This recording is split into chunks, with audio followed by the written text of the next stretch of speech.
এরপরে প্রশ্ন হলো, অনেক সময় কোনো মুসলমানের পরিচয় উল্লেখ করতে গিয়ে লেখা হয় তিনি অমুক সম্ভ্রান্ত মুসলিম পরিবারে জন্মগ্রহণ করেছেন। প্রশ্ন হলো, মুসলমানের মধ্যে আবার সম্ভ্রান্ত অসম্ভ্রান্ত বলতে কিছু আছে কিনা? খুবই দরকারি এবং যৌক্তিক প্রশ্ন। এই প্রশ্ন এর আগেও কোথাও আমাকে করা হয়েছে এবং এই বিষয়ে অনেক বছর আগে আমি আমার একটা ফেসবুক আইডি ছিল, এখন একটা ডিঅ্যাক্টিভ হয়ে গেছে, ওইটাতে আমি এই বিষয়ে লিখেছিলাম।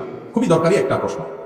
কোনো মানুষ তার পরিচয় পেপার পত্রিকায় দিতে গিয়ে বা কোনো সভা সমাবেশে দিতে গিয়ে অনেক সময় আমরা বলি তিনি অমুক জেলার অমুক থানার অমুক গ্রামের একটি সম্ভ্রান্ত মুসলিম পরিবারে জন্মগ্রহণ করেছেন। এটা তার ধর্মীয় পরিচয়। মারা গেলেও অনেক সময় এরকম গদবাদা কথা বলা হয় যে তিনি একটা সম্ভ্রান্ত মুসলিম পরিবারে জন্মগ্রহণ করেছেন। এই যে সম্ভ্রান্ত মুসলিম পরিবার, এই টার্মটাই কোনো সঠিক টার্ম না। কেন? কারণ আপনারা জানেন মুসলমানের মধ্যে কোনো সম্ভ্রান্ত অসম্ভ্রান্ত, নিচু জাত উঁচু জাত বলতে কোনো কিছু নাই। আল্লাহ কোরআনে বলেছেন ইন্না আকরামাকুম ইনদাল্লাহি আত্তাকুম। এর আগে আল্লাহ বলেছেন ইন্না খালাকনাকুম শুউবান ওয়া কাবাইলা লিতাআরাফু। তোমাদেরকে বিভিন্ন গোত্রে বংশে আল্লাহ তাআলা সৃষ্টি করেছেন। কেন? আল্লাহ বলেছেন পরিচয়ের সুবিধার্থে। কোন গোত্রে জন্ম নিলে সে সম্ভ্রান্ত হয়, আবার কোন গোত্রে জন্ম নিলে অসম্ভ্রান্ত হয়, এই ধারণা ইসলামে নাই। ইন্না আকরামাকুম ইনদাল্লাহি আত্তাকুম, তোমাদের সবচেয়ে সম্মানিত সে যার মধ্যে তাকওয়া সবচাইতে বেশি। হিন্দুদের মধ্যে আমরা আছে জানি উঁচু জাত নিচু জাত, মুসলমানদের মধ্যে এরকম উঁচু জাত আর নিচু জাত বলতে কোনো কিছু নাই।